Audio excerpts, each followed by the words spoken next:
अरे ये light on करो। प्रश्न पूछने वालों का चेहरा तो दिखाई दे। हाँ बाबा। अरे रुको। बाबा 25 तारीख को जो नेपाल में भूकंप आई है वो पशुपतिनाथ मंदिर बच गया और बाद बाकी सब ध्वंस हो गया, क्या कारण है इसका, क्या वजह है? नेपाल का भक्ति मार्ग का परम प्रसिद्ध मंदिर नहीं है क्या है? और भक्ति मार्ग की बातों को सच्चा बताने वाला है या झूठा बताने वाला है? तो फिर बचना नहीं चाहिए। तुम्हें ईर्ष्या हो रही क्या? ईर्ष्या का बात नहीं है, तो पेपर में किया है कि पशुपतिनाथ मंदिर बच गया और बाद बाकी सब ध्वंस हो गया। हाथ उठाओ, हाथ उठाओ। हाँ, देवी तो दो ही है, एक दुर्गा एक काली। मुरली नंबर 119। एक मुरली में कहा है एक सोने की सीता और एक असली सीता। बाबा सोने की सीता तो जगदम्बा है, असली सीता अगर छोटी माँ है तो बाबा ने एक मुरली में ये क्यों कहा कि ऐसा कोई हनुमान निकले जो सीता को ढूंढ के लाए। और एक मुरली में एक वार्तालाप में ये भी कहा है कि अगर जानते हैं कि सीता असली सीता कौन है तो छोटी माँ, और अगर असली सीता है और जोगिनी माँ भी अगर असली सीता है तो उसका बात तो सामने आ गया। तो ये गुप्त कौन है जो अग्निदेव के पास छुपाया गया है? जो रामायण में कहा है जो अग्निदेव के पास असली सीता को छुपाया गुप्त है, तो वो छोटी माँ का पाठ व जोगिनी माँ का पाठ और बड़ी माँ का पाठ वो पाठ तो सामने आ गया। तो ये कैसे कहा जाता है कि ऐसा कोई हनुमान निकले जो ढूंढ के लाया? हनुमान भी तो अपर तो है जो ब्रह्मा बाबा है, तो वो चैतन्य हनुमान भी तो कोई साकार में होना चाहिए जो ढूंढ के लाए। उसका थोड़ा सा समझाइए बाबा।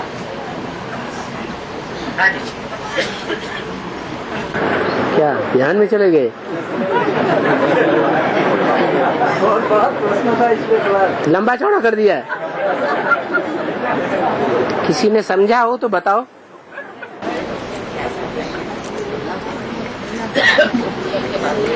सीता को ढूंढने के लिए कोई चैतन्य हनुमान होना चाहिए है?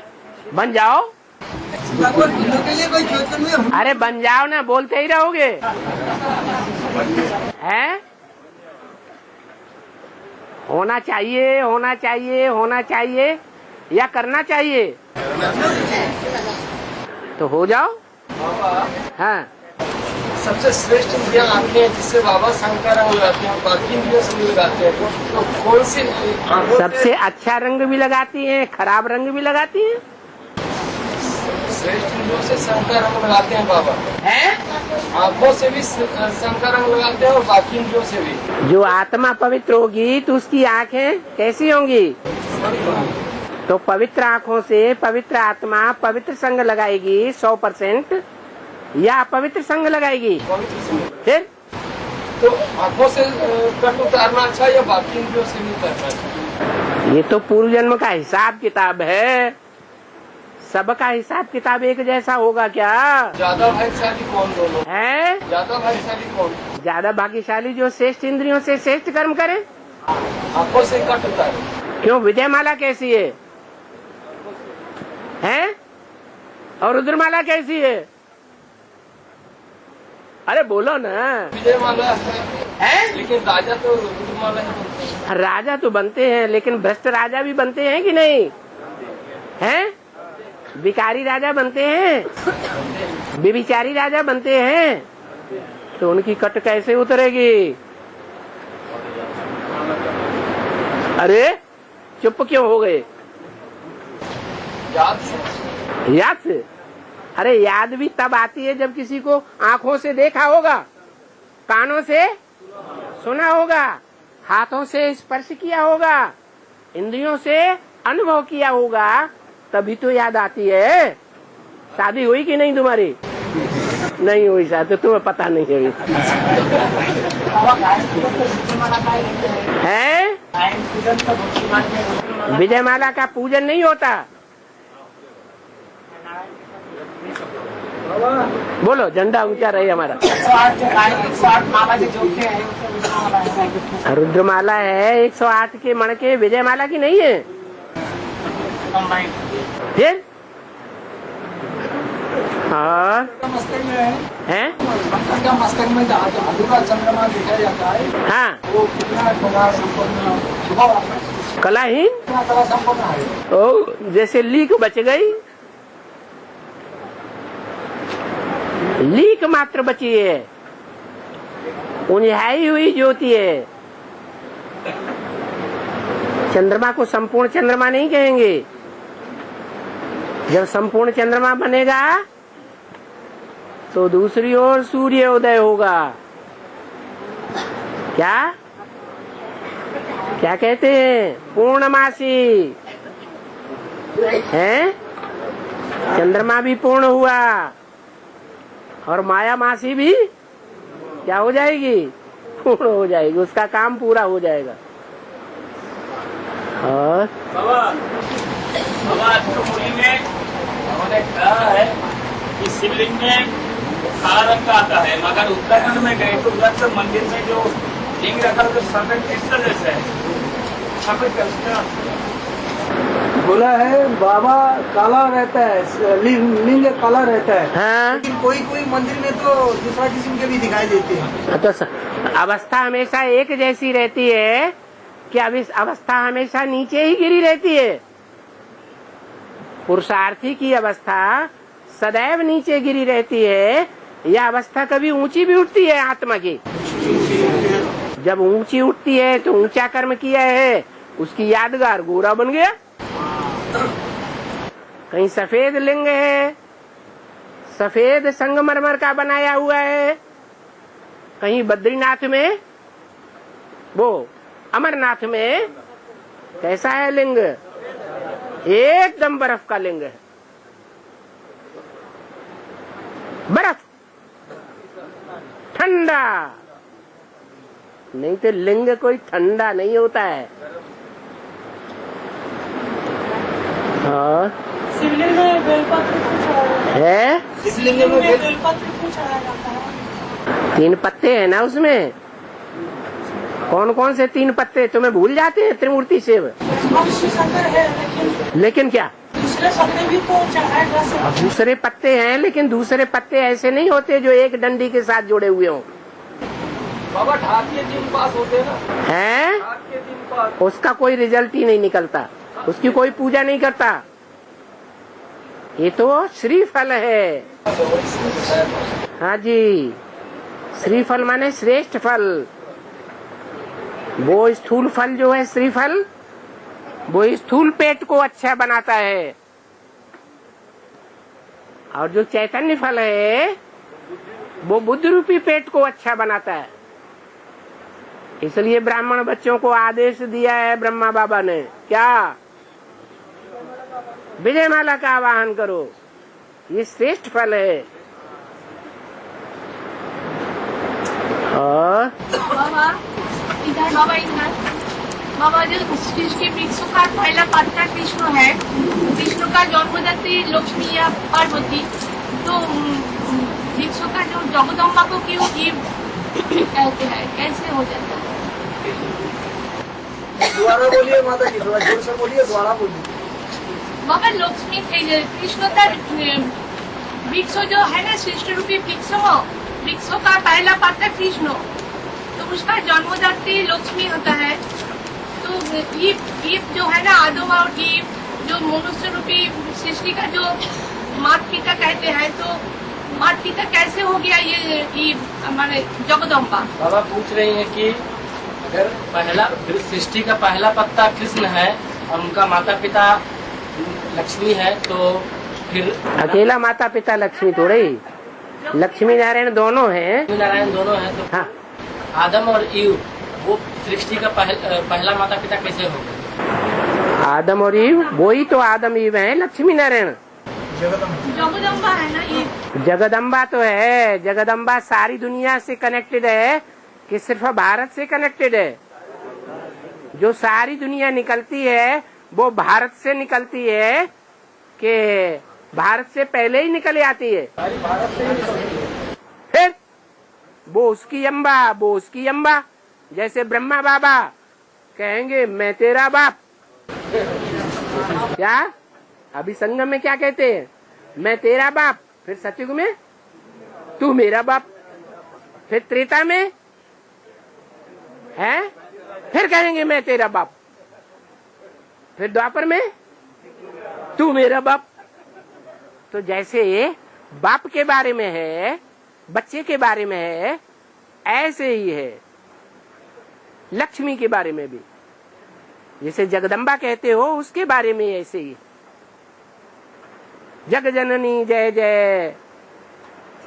ये जो रामायण में बात आई है, सीता ने स्तुति की है जग जननी जय जय। किसकी स्तुति की? अरे सीता तो खुद ही जगदम्बा है। जगदम्बा धरणी में से आती है, धरणी में से समा जाती है, वो तो है ही धरणी। तो सीता है शरीर,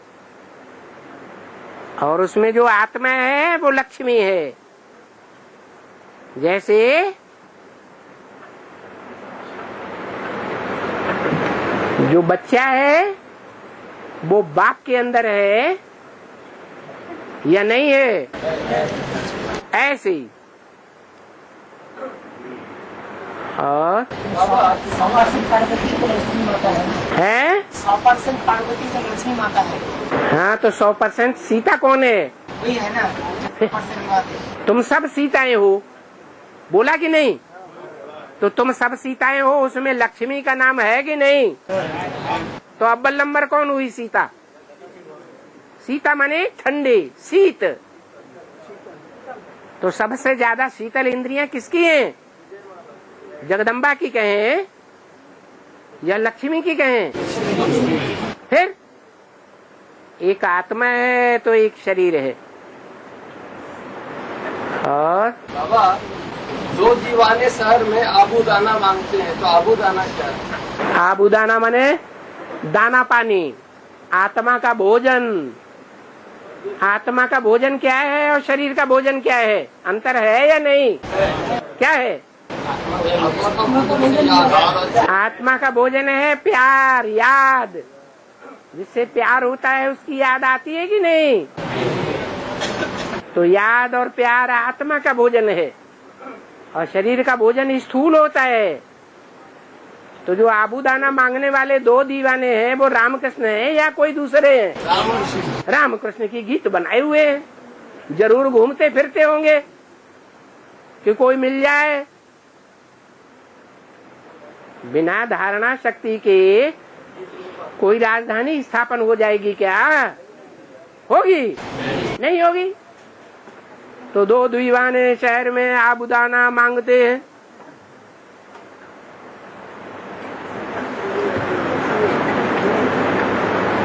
गीत गाने वालों ने बेहद की बातें बोली हैं, लेकिन सुनने वालों ने हद में उनका अर्थ ले लिया।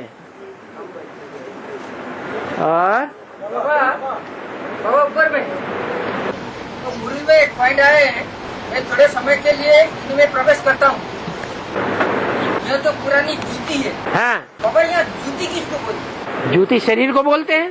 पुलिस की एक स्त्री मर जाती है तो कहते हैं पुरानी जूती गई। हाँ, अभी फिर नहीं लेते हैं। हाँ, ये ब्रह्मा भी पुराना तन है ना। जो पति लोग हैं वो क्या करते हैं हिंदुस्तान में? अरे बुद्ध रूपी पाँव को आराम देने के लिए जूती पहनते हैं कि नहीं? लक्ष्मी क्या करती है? पाँव दबाती है या नहीं दबाती है? तो क्या स्थूल पाँव दबाती है? हैं?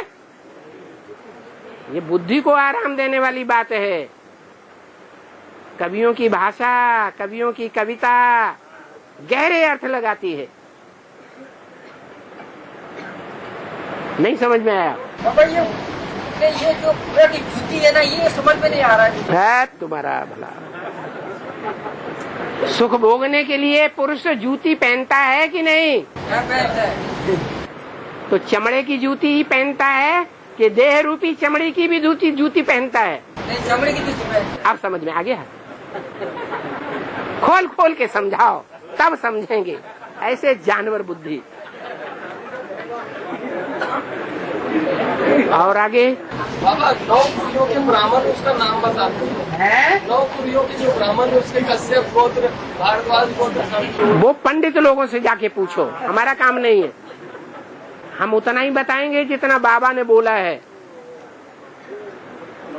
और सत्य युग में है सत्य युग में लक्ष्मी नारायण को बाढ़ आयु 150 वर्ष होती है।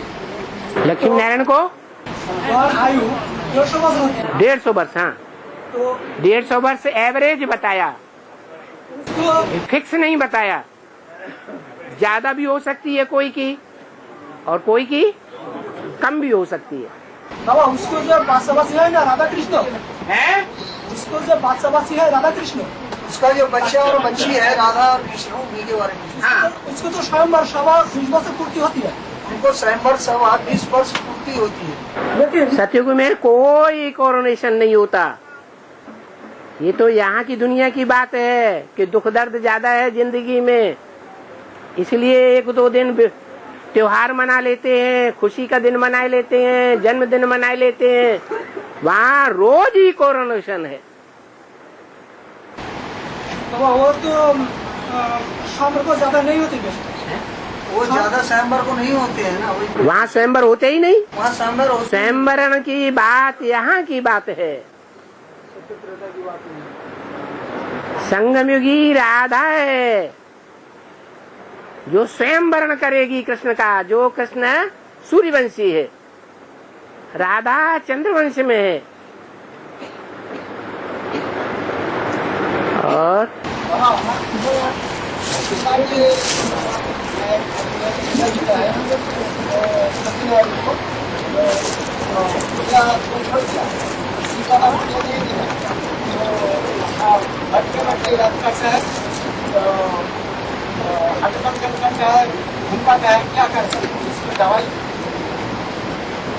भक्ति मार्ग में लक्ष्मी नारायण का पूजा करते थे, आप तो छोड़ दिए है उन्होंने पूजा करना। शिव बाबा की पूजा कर रहे हैं। तो पूजा करते हैं शिव बाबा की। प्यार करता है, हाँ प्यार करता है। हाँ, और जो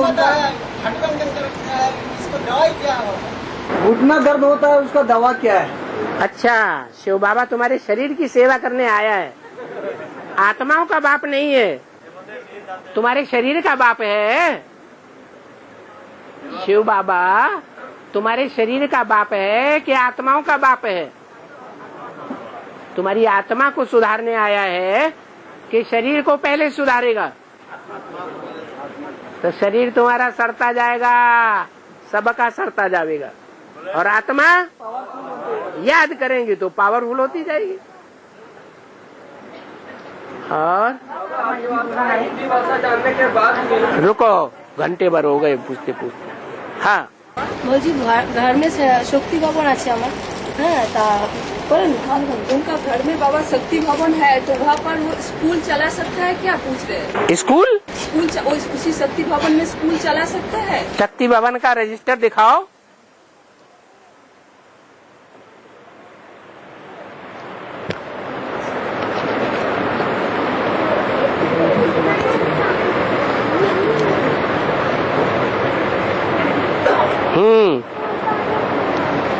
रोज कितनी माताएं आती हैं? 4 माता आते हैं। 4 माताएं आती हैं। अभी तो तुम्हारा शक्ति भवन ही पूरा नहीं हुआ। 5 पांडवों की कितनी शक्तियां होंगी? 5 पांडव हैं तो उनकी शक्तियां कितनी होंगी? शक्तियां तो कम से कम शक्ति भवन तो पक्का कर लो, तब स्कूल खोलना। लो, हाँ सीढ़ी पर बाबा। हाँ, ये एक वार्तालाप के अंदर में कहा गया कि बाबर जो है वो एक ही जन्म के अंदर में विश्व आत्मा के रूप में वो एकदम सैनिक से लेकर के और सम्राट बन गया था। हाँ, तो हमारे प्राइम मिनिस्टर नरेंद्र मोदी का क्या हाल है, इसका बेहद क्या अर्थ है? क्या अर्थ है? क्योंकि वो चाय वाला था और आज आप मुरली सुनते हैं? सारी जितनी मुरलियां चल रही हैं वो लगातार सुन रहे हैं? हाँ, ऐसे ही धीरे से बोल दिया। नरेंद्र मोदी का अर्थ बता दिया, फिर सुन लो। नर माने मनुष्य, इंद्र माने राजा, नरेंद्र माना मनुष्यों का राजा, मोदी माने जो सबकी बुद्धि मोड़ने वाला है। मोड़ी क्या है? सबकी बुद्धि को मोड़ने वाला। तो सबकी बुद्धि हिंदुस्तान में मोड़ दी कि नहीं मोड़ दी? तो नरेंद्र मोदी वो पहले कहाँ का मिनिस्टर था? चीफ मिनिस्टर गुजरात, जिसके अज्ञान की रात गुजर गई। पहले चीफ मिनिस्टर था, जिन रुद्रमाला के मणकों के अज्ञान की रात गुजर गई, उनका चीफ मिनिस्टर था। अब क्या हो गया? अब भारत का प्राइम मिनिस्टर हो गया। हाँ, तो क्या बोलो, क्या पूछते? बेहद नहीं समझ आया, आ गया, बैठ। आप दोबारा नहीं पूछेंगे हैं? आप दोबारा नहीं पूछेंगे, समझ गए। अच्छा, जो रोज मुरली चलती है सुनते ही नहीं। कल भूकंप आया, आज प्रश्न पैदा कर दिया। कल नरेंद्र मोदी गद्दी पे बैठा, दूसरे दिन प्रश्न कर दिया। यहाँ तो ऐसा होता है कि तुरंत का तुरंत प्रश्न हाजिर, और प्रश्न हाजिर है तो जवाब भी जवाब हाजिर। बाबा ने बोलता है ना कि गरम गरम हलवा खाओ। हाँ, तो बाबा से बात, तो इन्होंने कहा गरम गरम खाया। यही तो कहा कि गरम गरम हलवा खाया करो, ठंडा करके खाते हो, दोबारा गरम करना पड़ा। छोड़ो छोड़ो छोड़ो, भूकंप तुम्हें 20 बार बता दिया। जब तुम ऐसे कर्मात्मक बनेंगे तो तुम्हारे सारे के सारे बीमारियां की जड़ निकल जाएगी। हाँ, ये अवस्था जब तुम कर्मातीत बनेंगे, कर्म करते हुए, इंद्रियों से कर्म करते हुए, उनका जो असर है तुम्हारी आत्मा के ऊपर नहीं पड़ेगा। हमने कोई कर्म किया, अच्छा किया या बुरा किया, और वो अच्छा बुरा किया हुआ कर्म हमारी आत्मा के ऊपर कोई असर नहीं डाला, कोई प्रभाव नहीं डाला, हमको वो याद भी नहीं आता। तो कर्म अकर्म विकर्म कुछ बना नहीं बना। ऐसी अवस्था जब हो जाएगी कि हम कोई का भी संग करें, कैसा भी गहरा या उथला संग करें, लेकिन उसका हमारी बुद्धि के ऊपर कोई छाप न पड़े, बिल्कुल न्यारी। जैसे कमल का फूल कीचड़ में डाला, बाहर आया, एक बूंद भी नहीं रह गई, नहीं रह गई। ऐसी स्टेज जब बनेगी इंद्रियों की, मन बुद्धि की, तो शरीर जो है वो सड़ना बंद हो जाएगा, तब तक सड़ता रहेगा।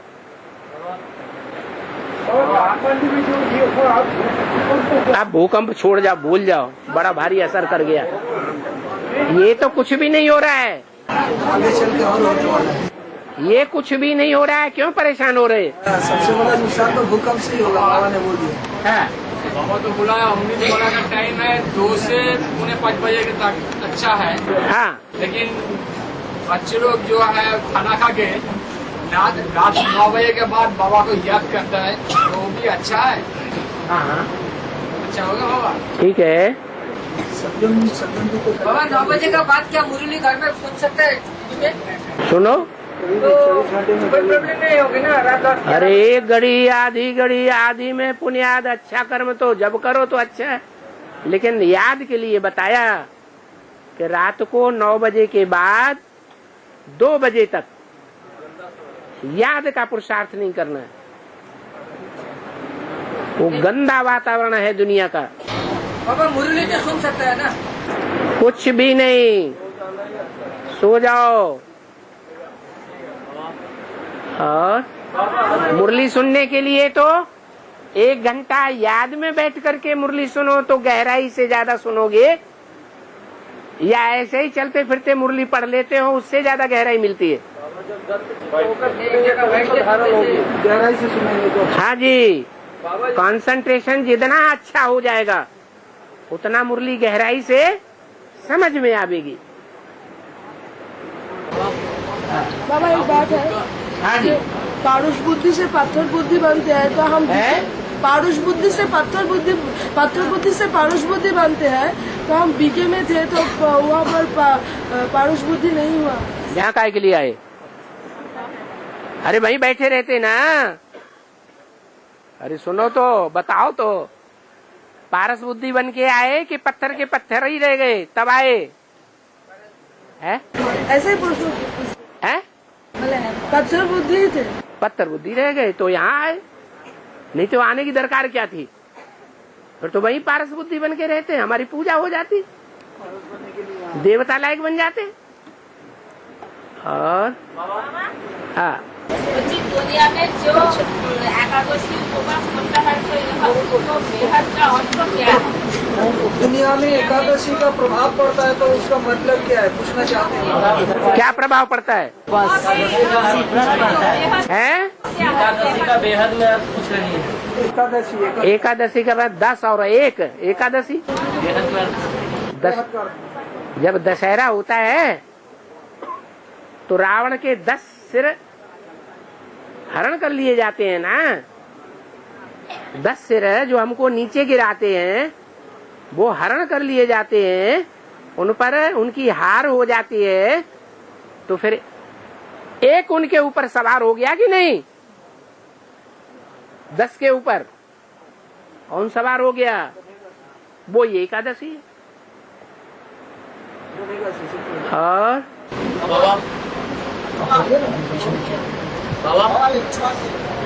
दापुर युग का अंत में इधर बाबा इधर, दापुर युग का अंत में पृथ्वी पर आबादी कितना होती है? द्वापर युग का अंत में पृथ्वी पर आबादी कितना होते हैं? वो निकालो। बाबा ने तो सतयुग त्रेता की बात बता दी कि सतयुग के अंत में 2 करोड़, सतयुग के आदि में 4.5 लाख, सतयुग के पहले जन्म के अंत में 9 लाख और त्रेता के अंत में लगभग 10 करोड़। तो त्रेता के अंत का ही लगभग बताया, क्लियर नहीं बताया। तो द्वापर का और कलयुग के मध्य का कैसे बताएंगे? और अष्टदेव का जो तीसरा मंत्र होता है, हाथ उठाओ। इसमें कौन से यहाँ बाबा हाँ, देव का जो तीसरा मन का होता है उसमें कौन से देवता का गुण होता है? अष्टदेव का जो तीसरा मंत्र होता है उसमें कौन सा देवता मन का होता है? तीसरा मन का जो होता है उसमें कौन सा गुण होता है? देवता का गुण होता है। दूसरा का समझ गए? दूसरा तो योगिनी माँ है। अच्छा, तो जोगनी माँ कौन से धर्म से कनेक्टेड हुई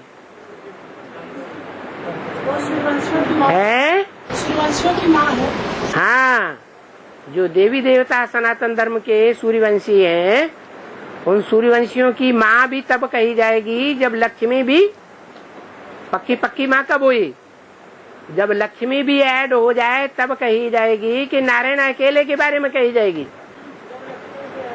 लक्ष्मी और नारायण दोनों इकट्ठे हो जाएं तो पक्का सूर्यवंश हो गया। और सूर्यवंशियों की माँ हो गई कौन? जोगिनी माँ। क्या कहेंगे उसको? है? हाँ, और उसके बाद ये तो सूर्यवंश और चंद्रवंश मिल गए, एक हो गए, मिले कि नहीं? उसके बाद कौन सा धर्म आता है? इस्लाम धर्म आता है, इब्राहिम का। तो इब्राहिम जो प्रवेश करेगा, कौन से नारायण में प्रवेश करेगा? है? तीसरे नारायण में प्रवेश करेगा।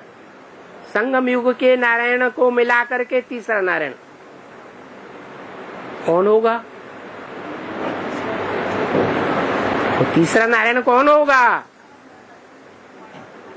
वो तीसरा नारायण माता का पार्ट बजाने वाला होगा। इस्लाम धर्म की माता होगी या इस्लाम धर्म का बीज रूप पिता होगा? हैं? पिता होगा वो। ब्रह्मा बाबा क्या है?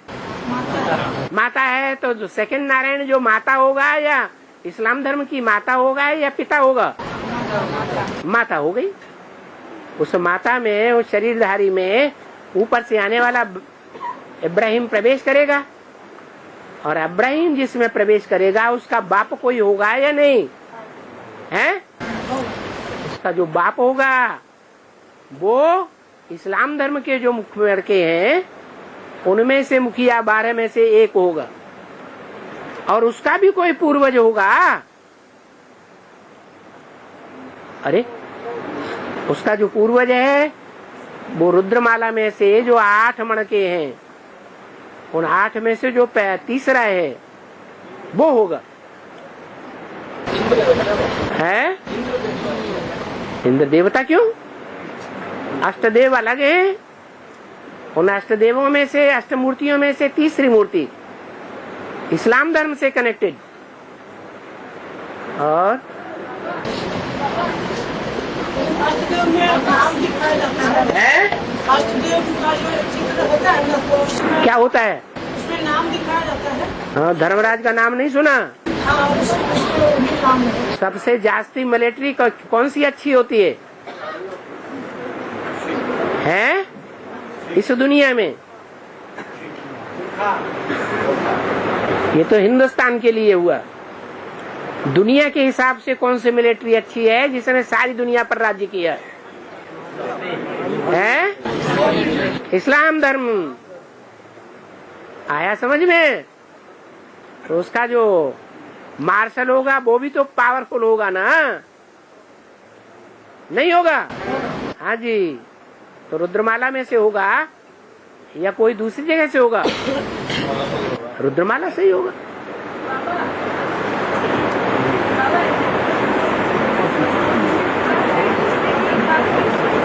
सुनो सुनो सुनो, इधर आवाज ही नहीं आ रही। और जोर से बोलिए माता जी, जोर से बोलिए। सूख था, मुरली में बाबा ने बोला है एक हाथ में सूख था और एक हाथ में शांति धाम को याद कर। एक हाथ में सुधाम है, एक हाथ में शांति धाम, और दूसरे हाथ में शांति धाम। बाबा ने बोला है। नहीं बाबा वो जो बता रहे हैं ना, बाबा बता रहे हैं कि एक आँख में सुख धाम, एक आँख में शांति धाम। ऐसे कैसे याद कर रहा है? कैसे याद करें? एक आंख सुखधाम, सुखधाम, और एक आंख शांति धाम। अच्छा, शिव बाबा को कितनी आंखें हैं? 3 आंखें। एक तो उनकी अपनी आंख, दूसरे हैं 2 बच्चे, राम और कृष्ण। तो राम वाली जो आत्मा है वो राम राज्य लाने वाली है। क्या? राम राज्य लाने वाली है। और उसकी सहयोगी कौन बनती है? कृष्ण वाली आत्मा। कृष्ण वाली आत्मा जो सुखधाम में जाएगी, पहला प्रिंस बनेगी, वो पहला पत्ता है ना, है? तो जो मुखिया है सतयुग सुखधाम का, उस सुखधाम वाली आत्मा को भी बुद्धि में रखना है या नहीं रखना है? तो ये तीनों आंखें हो गई, त्रिनेत्री, त्रिमूर्ति, तीनों को बुद्धि में रखो। त्रिमूर्ति शिव को याद करना है या शिव ज्योति बिंदु को याद करना है? एक को याद करना है या 2 को याद करना है या 3 को याद करना है? हैं? एक को याद, एक में तीनों समाये हुए हैं। और बाबा निकृति का पाठ इतना गुप्त क्यों है? निकृति का पाठ इतना गुप्त क्यों है? उनको बाहर क्या है? पूछ रहे हैं बाबा जी, निवृत्ति का मार्ग है। निकृति, निकृति अष्टदेव का जो पंथ है, निकृति, निकृति का पाठ इतना गुप्त क्यों है? किसका? निकृति, निष्कृति। अष्टदेव में हाँ हाँ, निष्कृति का नाम इतना ज्यादा इसलिए नहीं है कि जो 9 रत्न होते हैं, उन 9 रत्नों में एक रत्न सबसे कम वैल्यू का होता है। उसको क्या कहते हैं? पुखराज। उसकी ज्यादा वैल्यू नहीं है, इसलिए नाम भी उसका जास्ती नहीं है। बाबा हाँ आज का चलन चला है कि माताएं गोद किराए पे दे दिए, गोद अपना किराए पे देती है, तो ये बेहद में क्या अर्थ होता है? आज पे चलन चला है कि आज की माताएं गोद अपने किराए पर देती है, तो इसका अर्थ क्या है? आजकल गोद एडॉप्ट करते हैं ना बच्चे, हाँ वो बेहद जन्म देती है, हाँ जन्म देती है, गोद अपने किराए पर देती है आज की माताएं, उसका बेहद अर्थ क्या है? मकान किराए पे देती है। अरे अब एक आदमी बोल रहा है, उसे बोल लेने दो ना। आज की माताएं अपनी गोद किराए पर देती है ना, क्या किराए पे देती है? दूसरे का बच्चा अपने गोद से पैदा करती है। दूसरे का बच्चा अपनी गोद से पैदा करती है। दूसरे का बच्चा हाँ, माने पति दूसरा है। हाँ और वो किराए पर मतलब बच्चा दी, तो वो बेहद में अर्थ क्या है बाबा, वो कुछ नहीं माता। भ्रष्टाचारी दुनिया में एक बच्चा पैदा करती है कि ढेर सारे बच्चे पैदा ही करती रहती हैं। विदेशों में जाओ, देखो कितने बच्चे पैदा होते हैं दूसरे दूसरे पतियों से। एक की बात है या अनेक की बात है?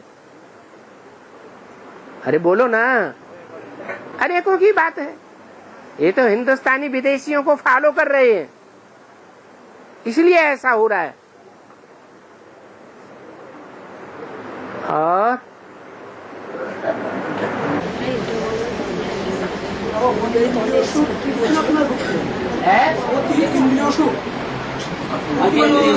अतीन्द्रिय सुख, अति इंद्रिय सुख, इंद्रियों से अतीत। हाँ, कितना आत्मा भोगते हैं अतीन्द्रिय सुख, भाई का पूछना है।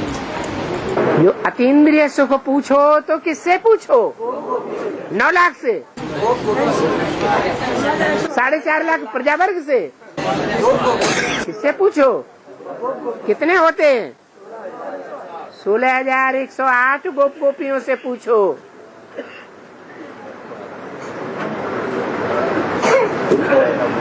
जिन गुप्त पुरुषार्थियों ने बाप के साथ गुप्त संबंध जोड़ा है, उस गुप्त संबंध की बात को अगर कन्याओं का चोला है तो वो कन्याएं जानती हैं।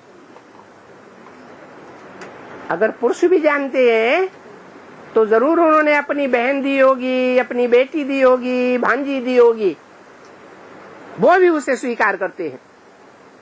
जब बाप की प्रत्यक्षता हो जाएगी तो शायद स्वीकार करेंगे। कौन? जो कन्याएं सरेंडर हुई हैं, उनके सभी संबंधी स्वीकार करेंगे। तो जो स्वीकार करेंगे उस गुप्त संबंध की बात को, वो क्या हो गए? गोप और गोपी। बाकी दुनिया नहीं मानने वाली है, नहीं मानने वाली है, इसलिए गुप्त है। याद की द्वारा जो सुख बोला जाता है वही तो अतीन्द्रिय सुख है। इंद्रियों से परे किस सुख? धीरे धीरे ऊपर चढ़ेंगे या सीधे ऊपर चढ़ जाएंगे? फिर जिन कुमारों ने कुमारियों को अपनी बहन मान लिया, अपनी माँ मान लिया, उन्होंने गुप्त संबंध जोड़ा या नहीं जोड़ा? उन्होंने भी जोड़ा।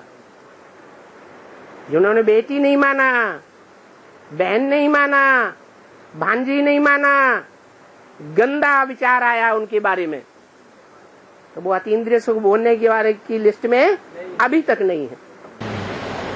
तो बाबा बोला कि इंद्रिय सुख जब एक बार चालू हो जाएगा तो लगातार। बिल्कुल, अभी किसी का चालू ही नहीं हुआ। भगवान ही नहीं आया है अभी। भगवान आ गया है? झूठ बोलते हो, आया है। सामने बैठा है? पता नहीं कहाँ है सामने, तो कोई नहीं दिखाई पड़ता। तो है सागर देने सामने बैठा है। और कुछ ऐसे कहने से कोई डमरू बजा, वो क्या, बाजे बजाने से कोई नहीं मानता दुनिया में। बाजे बजाते रहो, ये है, ये है, ये है, ये सामने है, वो जा रहा है, वो जा रहा है, पकड़ो पकड़ो पकड़ो। कोई की बुद्धि पकड़ेगी? नहीं पकड़ेगी। तो अपने बाजे बजाते रहो। और बाबा बाबा ऊपर में। अच्छा, नेपाल का जो राजा था पृथ्वीनारायण, वही आ गया है? नेपाल का जो राजा था ना हाँ। पृथ्वीनारायण, वो किसकी पार्ट था? है? वो किसका पास किसकी था? पार्ट था? वो तो स्थूल राजा था, स्थूल नेपाल का। यहाँ ब्राह्मणों की दुनिया में तो स्थूल नेपाल नहीं है। जो नई दुनिया का संगठन बन रहा है, उस नई दुनिया का संगठन में जो फाउंडेशन पड़ रहा है, उस फाउंडेशन को डालने वाला है। तो बेहद में क्या ब्रह्मा बाबा होता है क्या? प्रैक्टिकल जो होता है उसका यादगार होता है, या जो प्रैक्टिकल में है ही नहीं उसका यादगार होता है? प्रैक्टिकल में जो होता है उसका याद करना। फिर नई दुनिया को पढ़ना तो नहीं। वो नेपाल का महाराजा पृथ्वी नारायण कलयुग के मध्यांत में आया था। बाबा बोलो। ताजमहल का नीचे में शिव का मंदिर है, ये लेकर के झमेला चल रहा है, ये क्या कारण है? ताजमहल का मंदिर के नीचे शिव का मंदिर है। हाँ, मंदिर है। तो वही लेकर के लड़ाई झगड़ा चल रहा है। तो क्या हुआ? बोलिए क्या हो रहा है? इसका वो क्या रिजल्ट होगी आखिरी में? क्या ताजमहल रहेगी? तुम्हारा हिसाब किताब है ताजमहल वालों से ज्यादा। नहीं बाबा, ऐसे नहीं मुझे- हाँ, ऐसे ही है। इसलिए तुम्हारी बुद्धि ज्ञान की और बातों में नहीं चलती है, ताजमहल की बातों में चल रही है। नहीं बाबा, उसके नीचे शिव का मंदिर है ना। ओहो, सब जानते हैं, हिस्ट्री में ये बातें लोगों ने लिखी है। लेकिन जो भी हिस्ट्री में आया हुआ है, उसका जो राज है वो टाइम पर ही खुलेगा ना, कि पहले ही खुल जाएगा है? और नहीं, हिंदू मुस्लिम का ये जो लड़ाई चल रहा है उसका रिजल्ट क्या होगा? बाबा तो पहले बोल दिया कि पहले इस्लामी मरेंगे, पहले ही बोल दिया। जब इस्लामी मरेंगे तो मुसलमान रह जाएंगे, हैं? जो असली इस्लामी है वो मुसलमान नहीं है। जो मुसलमान है वो हमारे साथ मरेंगे, और इस्लामी पहले सरेंडर होंगे। अपना धर्म का अभिमान त्याग देंगे, देवी देवता सनातन धर्म की बातों को मान लेंगे। जिद को भूल जाएंगे। हाँ जी, वो ही पहले भारत के ऊपर हमलावर बने थे, वो ही पहले सरेंडर करेंगे।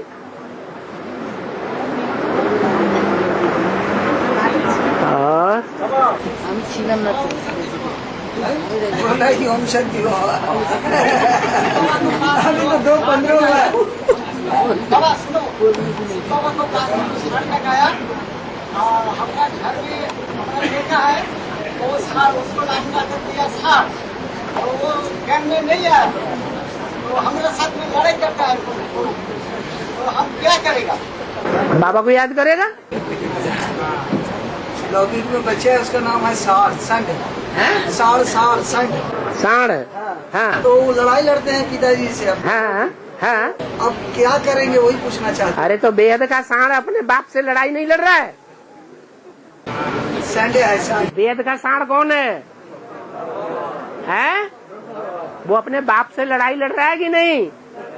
हैं? आपका बच्चा भी आपके साथ लड़ाई। है? आपका बच्चा भी आपसे लड़ाई लड़ रहा है। क्या लड़ाई लड़ रहा है?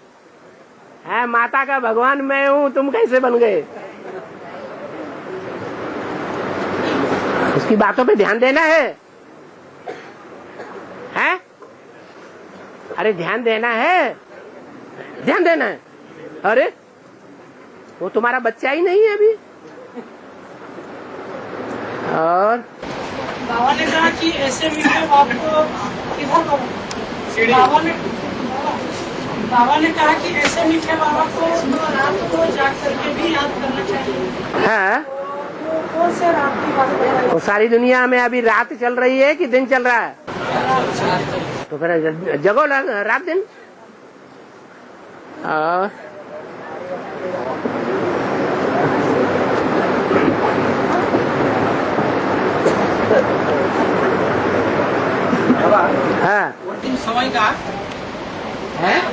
समय का रूहानी सेवा कैसे होगी? अंतिम समय रूहानी सेवा कैसे? रूहानी सेवा कैसे होगी? अंतिम समय अंतिम समय रूहानी स्टेज में जो टिके होंगे वो रूहानी सेवा करेंगे। देवान की स्टेज में होंगे वो कैसे रूहानी सेवा करेंगे? रूहानी सेवा माना मन बुद्धि एकाग्र हो जाए, मैं आत्मा ज्योति बिंदु और कुछ नहीं, और मेरा बाप, मैं भी बिंदु, मेरा बाप भी बिंदु, देह भूल जाए, तो ऐसों के द्वारा रूहानी सेवा होगी। नहीं तो घड़ी घड़ी देह, अपनी देह की इंद्रियां, अपने देह के संबंधी, अपनी देह से कनेक्टेड पदार्थ, उन्हीं में ही बुद्धि भागती रहती है।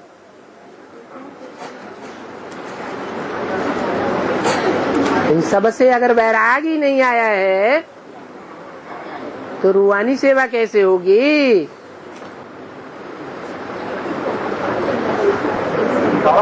देखते दीजिए चैतन्य प्रदर्शन शुरू हो जाए, और देखते दृष्टि दीजिए चैतन्य प्रदर्शन शुरू हो जाए। ठीक है, दृष्टि दीजिए कि चैतन्य प्रदर्शनी शुरू हो जाए। और क्या क्या करें? और ऑर्डर दो। और कोई ऑर्डर है? बस, ज्यादा नहीं ये तो सबमिशन है, सबमिशन है। अच्छा, देहधारी मनुष्य जो है वो रूहानी दृष्टि देगा हैं? नहीं देगा। और राम वाली आत्मा देहधारी मनुष्य है या भगवान है? कृष्ण वाली आत्मा देहधारी मनुष्य है या भगवान है? तो इनकी दृष्टि से कुछ होने वाला नहीं है। हाँ, इतना जरूर का है, तुम बच्चे मेरे को जितना याद करते हो उतना मैं तुम्हारे साथ हूँ, तो उतनी ही दृष्टि काम करती है जितना याद में है। नहीं तो दृष्टि भी काम की नहीं है। काम की दृष्टि तब होगी जो देखे, जो सुने, उसके मुख से क्या निकले?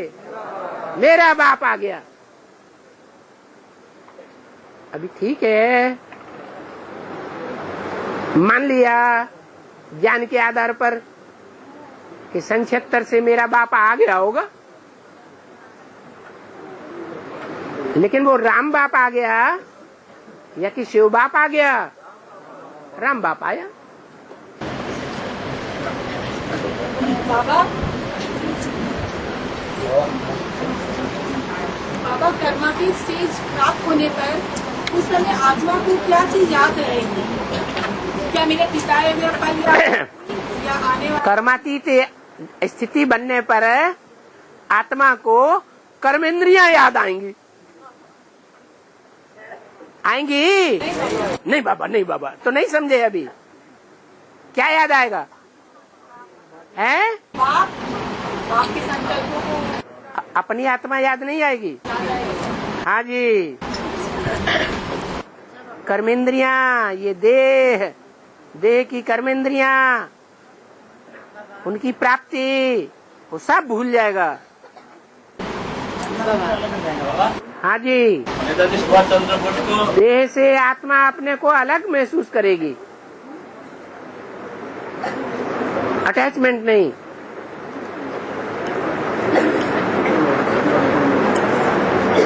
और हाँ, नेताजी सुभाष चंद्र बोस को महात्मा गांधी और जवाहरलाल नेहरू ने मारने की प्लान किया था। अभी ये बात सामने आ गया तो नरेंद्र मोदी के पास एक रिपोर्ट गया था, तो इसका बिहार में क्या? आपके पास कोई प्रूफ है इस बात का? इसका नेताजी सुभाष चंद्र का जो घर वाला है उन्होंने रिपोर्ट दिया है। नेताजी सुभाष चंद्र बोस का जो घर वाले ने रिपोर्ट दिया। नेताजी सुभाष चंद्र बोस के घर वाले ने जो रिपोर्ट दी है, कोई की रिपोर्ट देने से बात सच्ची हो जाती है? जी नहीं। फिर ऐसी सुनी सुनाई अफवाहें ढेर सारी उड़ती रहती हैं। देहात के नेताजी तो मेरा शिव बाबा ही बैठा हुआ झाड़ की छिपी। जो सुभाष चंद्र के फॉलोअर होंगे उनके परिवार वाले सुभाष चंद्र जैसी बातें करेंगे, गांधी जी के फॉलोअर होंगे उनके घर वाले गांधी जैसी बातें करेंगे। यहाँ तो हर बात का प्रूफ चाहिए। नहीं बाबा, पेपर में बड़ा सा निकला है ना। अरे पेपर कौन लिखता है? रिपोर्टर लिखता है। मनुष्य ही तो लिखते हैं। और मनुष्य बेकारी और झूठे होते हैं कि सच्चे होते हैं? तो काहे के लिए ध्यान देते हो ज्यादा? और पढ़ो अखबार।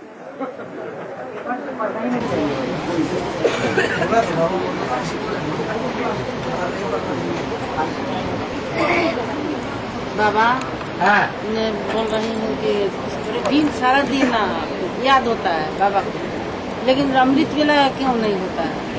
झपकी आती है, माथा भारी हो जाता है, सारा दिन ठीक रहता है। अमृत वेला अमृत इकट्ठा करने की वेला है, और रात के 12 बजे विष इकट्ठा करने की वेला है। देरी से सोते हैं बाबा। तो 63 जन्म क्या किया है? क्या रग पड़ी हुई है? विकारों की रग पड़ी हुई है, बिख पीने की रग पड़ी हुई है। तो जिनकी रग पड़ी हुई है जन्म जन्मांतर की, और अमृत वेला कैसे होगा? जिनकी जन्म जन्मांतर की रग पड़ी हुई है ज्ञान में मस्त रहने की, जैसे व्यास। तो आदि से लेकर अंत तक जो आत्मा ज्ञान में रमण करने वाली है उसके लिए 24 घंटे अमृत वेला ही रहेगा, या खास अमृत वेला करेगा तभी काम होगा? सदैव रहेगा। स्थिति मनन चिंतन मंथन की है,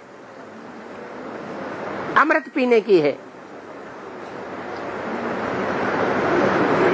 और पॉइंट है कि जब कैंसर के बाद तक हो जाएगा तो बिहार का अमृत वेला खत्म हो जाएगा, तो उस समय अमृत वेला प्रसाद नहीं होगा, उसमें भी होगा ना। अमृत वेला एकदम खत्म हो जाता है 2 बजे के बाद।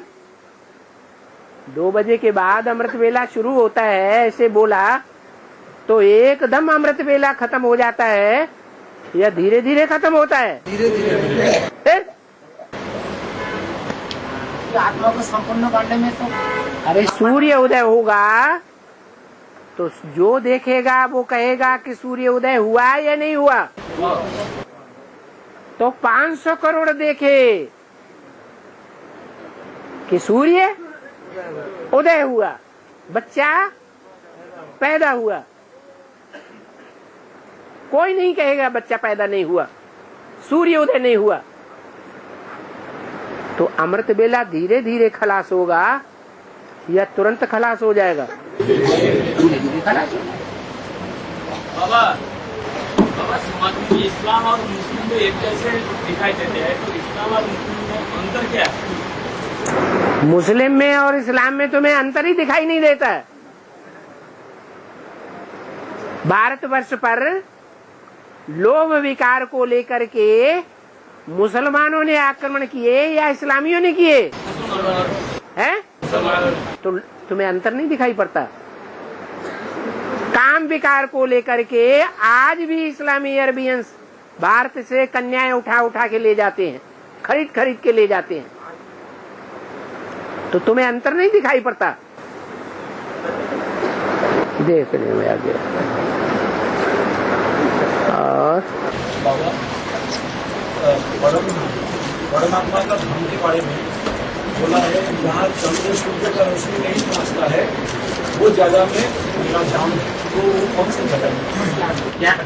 जहाँ चंद्र सूर्य का रोशनी नहीं पहुँचता है वो मेरा धाम है। अरे ये सूर्य और चंद्र सौर लोक में है। सूर्य और चंद्र और तारागण ये सौर लोक में है, या सौर लोक से परे भी कोई धाम है? तो जो सौर लोक से परे धाम है वहाँ सूर्य और चंद्र की रोशनी कैसे पहुँचेगी? अंधेरा है क्या? अंधेरा नहीं है, तुरीया तत्व है, रोशनी ही रोशनी है। ऐसी रोशनी है जैसे सूर्य जब उदय होता है तो चारों ओर क्या होता है, लाली ही लाली, लाली ही लाली। ऐसे ही ये आत्माओं का सूर्य जब उदय होता है तो आत्माएं जब संपन्न बन जाती है, परम धाम पहुंचती है, तो उनके लिए भी क्या होगा, वहां रोशनी ही रोशनी होगी।